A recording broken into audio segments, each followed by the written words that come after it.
আসসালামু আলাইকুম।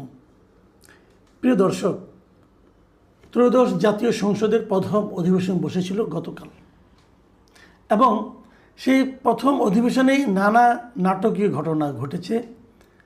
জামাতে ইসলাম এবং এনসিপির যে প্রধান বিরোধী দল, যারা একটাই দল, একটা জোট, তারা যখন রাষ্ট্রপতির ভাষণ বয়কট করেছে, রাষ্ট্রপতির ভাষণ শুনবে না বলেছে এবং না বলে তারা ওখানে চিৎকার চেঁচামেচি করেছে, প্রতিবাদ করেছে, বিক্ষোভ করেছে, স্লোগান দিয়েছে, প্ল্যাকার্ড প্রদর্শন করেছে। এসব করে তারা শেষ পর্যন্ত ওয়াকআউট করেছে এবং ওয়াকআউট করে বাইরে এসে সাংবাদিকদের বলেছে যে রাষ্ট্রপতির প্রধান 3টা অপরাধ কী কী, এবং সেই অপরাধগুলো তারা সবিস্তারে বর্ণনা করেছে, যে কারণে তারা রাষ্ট্রপতির ভাষণ শুনবে না। একটা বিষয়, তাহলে রাষ্ট্রপতি এমন একটা বেকায়দায় আছেন যে ওনার ভাষণ বিরোধী দল শুনতে চায় না, ওনার সামনে তারা মুখোমুখি হতে চায় না। উনি আসার সঙ্গে সঙ্গে তারা চিৎকার চেঁচামেচি শুরু করে দিয়েছিল এবং তারা চিৎকার চেঁচামেচিতে এতটাই মগ্ন ছিল, এতটাই ব্যতিব্যস্ত ছিল যে রাষ্ট্রপতি আসার সঙ্গে সঙ্গে যে জাতীয় সঙ্গীত বেজেছিল, সেই জাতীয় সঙ্গীতকে সম্মান দেখিয়ে যে দাঁড়ানোর ব্যাপার যেটা আছে, রীতিটা আছে, এটাও তারা পালন করতে ভুলে গিয়েছিল। যা হোক, এরকম অনেক কিছু ঘটনা ঘটেছে। এদিকে আমার রাষ্ট্রপতির জন্য একটা মায়াই হচ্ছে। এই ভদ্রলোকের জন্য আসলে করুণা দেখানো ছাড়া আর তো কিছু করার নেই। মায়া হচ্ছে এই কারণে যে উনি যাদের দ্বারা রাষ্ট্রপতি নির্বাচিত হয়েছিলেন, মানে আওয়ামী লীগের দ্বারা, সেই আওয়ামী লীগও কিন্তু ওনার এই ভাষণটাকে ভালোভাবে নেয়নি এবং তীব্র সমালোচনা করেছে। যথারীতি অনেকে টিরজাফর বলেছেন। তো এখন এই রাষ্ট্রপতি ভদ্রলোক করবেনটা কি? কেন রাষ্ট্রপতিকে আওয়ামী লীগ মির্জাফর বলল, সেটাও একটু বলা যেতে পারে। যেমন বিগত সরকারকে, হাসিনা সরকারকে উনি স্বৈরাচারী সরকার হিসেবে, ফ্যাসিবাদী একটা সরকার হিসেবে অভিহিত করেছেন। কেবল তাই নয়, উনি মুক্তিযুদ্ধের ইতিহাস বর্ণনা করতে গিয়েও যে কাজটা করেছেন, সেখানে উনি, যেমন আমি আপনাদেরকে পড়ে শোনাই একটা লাইন। উনি বলেছেন, স্বাধীনতার ঘোষক শহীদ রাষ্ট্রপতি জিয়াউর রহমান বীরুত্তম, স্বাধীনতা এবং মুক্তিযুদ্ধের ইতিহাসের সকল অবিসংবাদিত নেতার অবদানকেও আমি শ্রদ্ধার সঙ্গে স্মরণ করছি। উনি যদি কেবল বলতেন যে স্বাধীনতা যুদ্ধের যত মুক্তিযোদ্ধা আছে, যারা নেতা ছিল, সবাইকে আমি স্মরণ করছি, ঠিক ছিল, আমার কোনো আপত্তি ছিল না। কিন্তু উনি জিয়াউর রহমানের নামটা আলাদা করে বলেছেন আরও যারা আছেন সবাইকে উনি স্মরণ করছেন। দেখেন, আমি অসুবিধা নাই, কিন্তু উল্লেখ করার মতন এটা কি একমাত্র জিয়াউর রহমান? আমার স্বাধীনতা যুদ্ধের যত নেতা ছিলেন, যত বীর ছিলেন, তাদের মধ্যে যদি আমি একজনের নাম উচ্চারণ করি, এটা কি জিয়াউর রহমান হবে নাকি বঙ্গবন্ধু শেখ মুজিব হবে? এবং উনি এক জায়গায় বলেছেন যে আওয়ামী লীগ আমলে বাংলাদেশ দুর্নীতিতে চ্যাম্পিয়ন হয়েছিল কীভাবে, সেগুলি বলেছেন এবং আরও অনেক কথাই বলেছেন, যেগুলির জন্য আমি আর নতুন ডিটেলে যাচ্ছি না। এটা নিয়ে আওয়ামী লীগ দুঃখিত হতে পারে, বিরক্ত হতে পারে, আওয়ামী লীগ তাকে গাদ্দার ডাকতে পারে, মির্জাফর ডাকতে পারে, এটা খুবই স্বাভাবিক। আওয়ামী লীগের যারা নেতাকর্মী, তাদের হৃদয়ে লেগেছে এবং তারা বলেছে যে এই ভদ্রলোককে আমরা প্রেসিডেন্ট বানালাম এবং তারপর সেইগুলি করলো। এই যে কথাগুলি হচ্ছে, এখন আমি এটা নিয়ে একটু কথা বলতে চাই কেমন। এখন আসলে আমরা একটা অদ্ভুত সিস্টেমের মধ্যে কাজ করি।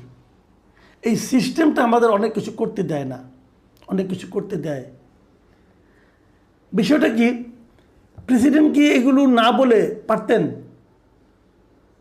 আসলে বিষয়টা হলো, ধরুন এই যে আমি আপনাদেরকে দেখাই, এই যে প্রেসিডেন্টের এই ভাষণটা, লিখিত ভাষণটা, এই একটা বইয়ের মতো আছে, 16 পৃষ্ঠা এখানে লেখা আছে, ছোটো ছোটো করে লেখা, 16 পৃষ্ঠা। অনেক কিন্তু লেখা, কিন্তু অনেক দেখেন যে খুব ক্ষুদ্র ক্ষুদ্র করে লেখা, এরকম 16টা পৃষ্ঠা লেখা, অনেক লেখা। এই যে পুরো লেখাটা আছে না, এখানকার একটা বাক্য প্রেসিডেন্ট নিজে হাতে লিখেননি, নট এ সিঙ্গেল সেন্টেন্স। এই পুরো জিনিসটা বর্তমানে যিনি সরকার আছে, যারা সরকার আছে, সেই সরকারের পক্ষ থেকে লিখে প্রেসিডেন্টের হাতে তুলে দেওয়া হয়েছে পড়ার জন্য। প্রেসিডেন্ট কেবল এটা পাঠক মাত্র, আর কিছু না। প্রেসিডেন্টের পক্ষে এর বাইরে যাওয়ার কোনো সুযোগ নেই, ওনাকে এভাবেই পড়তে হবে, এটাই নিয়ম। এর আগে যত প্রেসিডেন্ট ছিলেন সরকার পরিবর্তনের পর নতুন সরকারের কাছে এসে, তারা তো আর নতুন সরকারের কর্তৃক নির্বাচিত প্রেসিডেন্ট ছিলেন না। আবার ওখানে একটু তত্ত্বগত ভুল আছে। তত্ত্বগত ভুলটা কি? তত্ত্বগত ভুলটা হলো প্রেসিডেন্টকে কিন্তু সরকার নিয়োগ দেয় না, প্রেসিডেন্টকে সরকার নির্বাচনও করে না। প্রেসিডেন্ট বাংলাদেশে নির্বাচিত হয়, এই যাবৎকালে হয়েছে সংসদ সদস্যদের ভোটের দ্বারা। এখন সেই সংসদ সদস্যরা যেহেতু সরকারি দলের প্রাধান্য থাকে, কাজে তারাই মূলত যাকে মনোনয়ন দেয় সেই প্রেসিডেন্ট হয়। এটা ভারতেও একই অবস্থা। ভারত আরেকটু ঝামেলা আছে, ওখানে আবার রাজ্যসভার লোকজন ভোট দেয়। তো ওভাবে কিন্তু প্রেসিডেন্টটা হয়। কাজেই প্রেসিডেন্ট সরকারের না। আবার আরেকটা কথা, প্রেসিডেন্ট কিন্তু কোনো দলেরও লোক না। প্রেসিডেন্ট হওয়ার আগেই তাকে তার দল থেকে, যে কোনো রাজনৈতিক দল, সে যদি কোনো রাজনৈতিক দল করে, সেই দল থেকে তাকে পদত্যাগ করতে হয়। এটাই নিয়ম ভাই। এখন প্রেসিডেন্ট একটা নির্দলীয় লোক সেই হিসাবে, তো নির্দলীয় লোকের কাছ থেকে আওয়ামী লীগই বা কেন দলীয় নেতার মতো, দলীয় কর্মীর মতো আচরণ আশা করতে চায়? এটাও তো ঠিক না। কিন্তু সমস্যাটা হলো কি জানেন? সমস্যাটা হলো আমাদের দেশের প্রচলিত রীতিটা হলো তারা প্রেসিডেন্টকে দলীয় ভৃত্য হিসাবে ব্যবহার করতে চায়।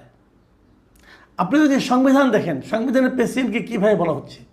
প্রেসিডেন্টকে বলা হচ্ছে যে রাষ্ট্রপতি রাষ্ট্রের অন্য সকল ব্যক্তির ঊর্ধ্বে স্থান লাভ করিবেন এবং এই সংবিধান ও অন্য কোনো আইনের দ্বারা তাহাকে প্রদত্ত ও তাহার উপর অর্পিত সকল ক্ষমতা প্রয়োগ ও কর্তব্য পালন করিবেন।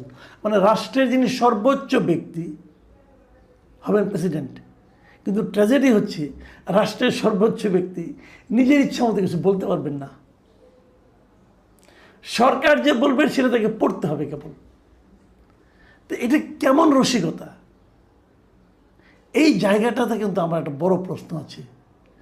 উনি যদি রাষ্ট্রের সর্বোচ্চ ব্যক্তি হন, উনি কেন ওনার বক্তৃতাটা করার ক্ষেত্রে স্বাধীন হতে পারবেন না? আইন নাই। কোন আইনে নাই? আইনে কি বলে সেটা আপনাদেরকে আমি বলি। 48(3) ধারায়, 48(3) অনুচ্ছেদে সংবিধানে কি বলা হয়েছে আপনারা একটু মন দিয়ে শোনেন। এই সংবিধানের 56 অনুচ্ছেদে 3 দফা অনুসারে কেবল প্রধানমন্ত্রী ও 95 অনুচ্ছেদের 1 দফা অনুসারে প্রধান বিচারপতি নিয়োগের ক্ষেত্র ব্যতীত রাষ্ট্রপতি তাহার অন্য সকল দায়িত্ব পালনে প্রধানমন্ত্রীর পরামর্শ অনুযায়ী কার্য করিবেন। তার মানে এই যে গতকালকে জাতীয় সংসদে উনি একটা ভাষণ পাঠ করেছেন, এটা কিন্তু রাষ্ট্রপতির কার্য। এই কার্যটা যিনি করেছেন, এটা প্রধানমন্ত্রীর পরামর্শ অনুযায়ী করেছেন। প্রধানমন্ত্রী যা যা পড়তে বলেছেন উনি তাই তাই পড়েছেন, এর বাইরে পড়ার কোনো এখতিয়ার ওনার নাই। এবং এই পুরো বইটা ওনাকে ছাপিয়ে দেওয়া হয়েছে, উনি কেবল পড়েছেন। এর বাইরে ওনার আর কিছু করার ক্ষমতা নাই। এখন এটাকে নিয়ে যদি আওয়ামী লীগ দুঃখিত হয়, বিএনপি খুশি হয়, বিএনপির খুশি হওয়ারও কিছু নাই, আওয়ামী লীগের দুঃখিত হওয়ারও কিছু নাই। আওয়ামী লীগ যদি বলে তুমি এটা কেন পড়লা, পড়তে পারত না, তুমি বলতে হ্যাঁ, উনি হয়তো বলতে পারতেন যে এই জায়গাটা আমি পড়তে চাই না। তারপরে যদি প্রধানমন্ত্রী বলেন না আপনাকে এটা পড়তে হবে, তাহলে ওনাকে পড়তে হবে ভাই। উনি তো এর বাইরে যেতে পারবেন না। ঠিক একইভাবে বিএনপি যদি এটা খুব খুশি হয়, সেটাও তো ওদের কোনো ব্যাপার না। আচ্ছা, এই জন্যই কিন্তু আমরা বলছি যে প্রেসিডেন্টের ক্ষমতার ভারসাম্যটা চেঞ্জ করতে হবে। সেই ভারসাম্য আপনি কীভাবে চেঞ্জ করবেন? দেখুন জুলাই সনদে কী আছে। জুলাই সনদেও কিন্তু রাষ্ট্রপতিকে বাড়তি কোনো ক্ষমতা দেওয়া হয়নি, কেবল একটা জায়গায় দেওয়া হয়েছে। ওই যে 2টা জায়গা বলা হয়েছিল না, যে রাষ্ট্রপতি প্রধানমন্ত্রীর সঙ্গে আলোচনা না করেন করতে পারবেন, প্রধানমন্ত্রী নিয়োগ করতে পারবেন আর প্রধান বিচারপতি নিয়োগ করতে পারবেন। তার সঙ্গে উনি আরও কিছু পোস্ট তাকে দেওয়া হয়েছে জুলাই সনদে। সেটা হলো উনি জাতীয় মানবাধিকার কমিশনের চেয়ারম্যান ও সদস্যগণ, তথ্য কমিশনের প্রধান কমিশনার, তথ্য কমিশনারগণ, প্রেস কাউন্সিলের চেয়ারম্যান ও সদস্যগণ, আইন কমিশনের চেয়ারম্যান ও সদস্যগণ, বাংলাদেশ ব্যাংকের গভর্নর এবং বাংলাদেশ এনার্জি রেগুলেটরি কমিশনের চেয়ারম্যান ও সদস্যগণকে নিয়োগ দিতে পারবেন। এগুলি যোগ করা হয়েছে। কিন্তু যদি জুলাই সনদকে আপনি বাস্তবায়ন করেন, তারপরেও কিন্তু প্রেসিডেন্টের যে ভাষণটা সেটা কিন্তু মন্ত্রিসভায় অনুমোদিত হয়ে আসবে। জুলাই সনদ পাশ করার পর যারা প্রেসিডেন্ট হবে তারাও কিন্তু সংসদে যে ভাষণটা দেবেন ওটা কিন্তু সরকারের ভাষণ, প্রেসিডেন্টের ভাষণ না, সরকারের লিখে দেওয়া প্রেসিডেন্টের ভাষণ। তাহলে কি খুব একটা চেঞ্জ হলো? আমি মনে করি যে জিনিসটা সেটা হলো কি, প্রেসিডেন্টকে যদি আপনার রাষ্ট্রের সর্বোচ্চ ব্যক্তি হিসেবে নির্ধারণ করেন তাহলে তাকে সেই সম্মানটা দিতে হবে, সেই স্বাধীনতা তাকে দিতে হবে। উনি একটা ভাষণ দেবেন, লিখিত ভাষণ, সেটাও যদি সরকার কর্তৃক অনুমোদিত হতে হয় তাহলে এটা কিন্তু খুব দুঃখজনক। আমি এখন জামাত এনসিপির কথা বলি। এই যে জামাত এনসিপি, ওনার ভাষণ শুনবেন না বলে বেরিয়ে গেলেন, উনি খারাপ লোক, বেরিয়ে গেলেন। তো এই খারাপ লোকের কাছে আপনারা এই খারাপ লোকের এই কাজগুলো আপনারা করেন নাই। এই যে আজকে যে নির্বাচনটা হয়েছে, এই নির্বাচনটা তো প্রেসিডেন্টের আদেশের কারণে হয়েছে। প্রেসিডেন্টের যে আদেশ, সে আদেশ বাস্তবায়ন করতে যে এই নির্বাচন আদেশের মাধ্যমে নির্বাচন হয়েছে। তো ওইটা আপনার কাছে অন্যায় লাগলো না, আর ওনার ভাষণ শুনতে আপনার খারাপ লাগতেছে, এটা কেমন? এটা কেমন দ্বিচারিতা বলেন? এটা নিয়ে আমি কালকে ডিটেল বলেছি, ওটা নিয়ে আজকে আর রিপিট করবো না। আমি খালি একটা কথা বলে শেষ করতে চাই। এই সংসদ 12 তারিখে শুরু হয়েছে, মানে কালকে শুরু হয়েছে, তারপর স্থগিত হয়ে গেছে, 15 তারিখে আবার শুরু হবে। আচ্ছা, 15 তারিখে কী হবে বলুন তো? 15 তারিখে কী আলোচনা হবে? আলোচনা হবে প্রেসিডেন্টের ভাষণের উপর আলোচনা। এই প্রেসিডেন্ট যে ভাষণটা দিয়েছেন, এই ভাষণটাকে কেন্দ্র করে এই ভাষণের বিভিন্ন পয়েন্ট নিয়ে আপনারা এই সংসদ সদস্যরা আলোচনা করবেন। তখন জামাত এনসিপির মেম্বার কী করবেন? ওনারা তো প্রেসিডেন্টের ভাষণ শুনবেন না, এটা শুনলে পরে জাত চলে যাবে। তো এটা নিয়ে আলোচনা করার সময় জাত যাবে না, কি করবেন ভাই? এগুলি হলো বাংলা ভাষায় একটা শব্দ আছে, এটা অবিমৃষ্যকারিতা, মানে পরিণতি কী হবে না জেনে কাজ করা, হুজুগের বসে কাজ করা। জামাত এবং এনসিপি যা করেছে কালকে, এটা লজিক্যালি আপনি টিকাতে পারবেন না। এই লোকগুলির কাছে প্রেসিডেন্টের অন্য সব কাজ মিষ্টি মিষ্টি লাগছে। আজকে প্রেসিডেন্ট ফেসিবাদের দোষর হয়ে গেছে, বলছে কি যে প্রেসিডেন্ট কেন যখন নাকি শেখ হাসিনার সরকার এই নিরীহ লোকদেরকে মারলো অথবা নির্বিচারে গুলিগুলো, তো প্রতিবাদ করলো না। সে তো প্রতিবাদ করতে পারে না রে ভাই, সংবিধান তাকে প্রতিবাদ করার অধিকার দেয় নাই। সেই অধিকারটাকে আপনারা দিচ্ছেন। আগামীতে যিনি প্রেসিডেন্ট হবেন সেই প্রেসিডেন্টকে প্রতিবাদ করতে পারবেন? আপনারা যে জুলাই সনদ বাস্তবায়ন করতেছেন, আমার প্রশ্ন ভাই, আপনারা যে জুলাই সনদ বাস্তবায়ন করতেছেন, সেই জুলাই সনদে সেই অপশনটা রেখেছেন যে প্রেসিডেন্ট প্রতিবাদ করতে পারবে? রাখেন নাই তো। সেখানেও তো প্রেসিডেন্ট এরকম কাঠপুতলি হয়ে থাকবে। সেই যে ছোটোবেলায় আব্দুল আলম একটা গান শুনছিলাম না, যেমনি নাচাও তেমনি নাচি, পুতুলের কি দোষ? শুনতে খারাপ শোনা যায়, কিন্তু বাস্তবতাটা হলো আমাদের প্রেসিডেন্ট কিন্তু পুতুল, তাকে যেমনি নাচায় তেমনি নাচবে। ওনার কোনো দোষ দেওয়া লাভ, ওনার দোষ ধরছেন কেন আপনারা? উনি কি পারতেন না কাজটা করতে? শেখ হাসিনা যখন ক্ষমতায় ছিল উনি বলতে পারতেন? ওনার দেখতেই নাই বলার। হয়তো ফোনে বলেছেন কি বলেন না আমি জানি না, আপনি জানি না। হয়তো উনি যখন দাবি করেন বলেছিলাম, আপনি শুনেন, ওনার সঙ্গে আলাপ করছেন? আলাপ তো করেন নাই। কাজে আগামীতে যে প্রেসিডেন্ট আসবে সেও তো বলতে পারবে না, কারণ তাকেও কিন্তু জুলাই সনদে সেই অধিকার দেওয়া হচ্ছে না।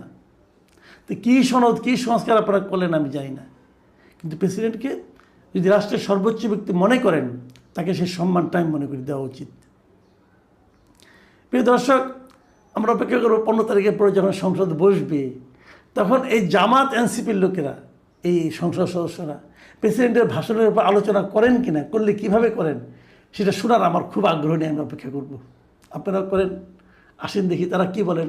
এই আলোচনা করব না, দাঁড়িয়ে চুপ করে দাঁড়িয়ে থাকবেন, আলোচনা করব না। আলোচনা আপনাকে এই যে প্রেসিডেন্টের ভাষণ, 16 পৃষ্ঠার ভাষণ, এটার উপরেই করতে হবে, কিচ্ছু করার নাই ভাই। প্রিয় দর্শক, এখন এই পর্যন্তই। আল্লাহ হাফেজ।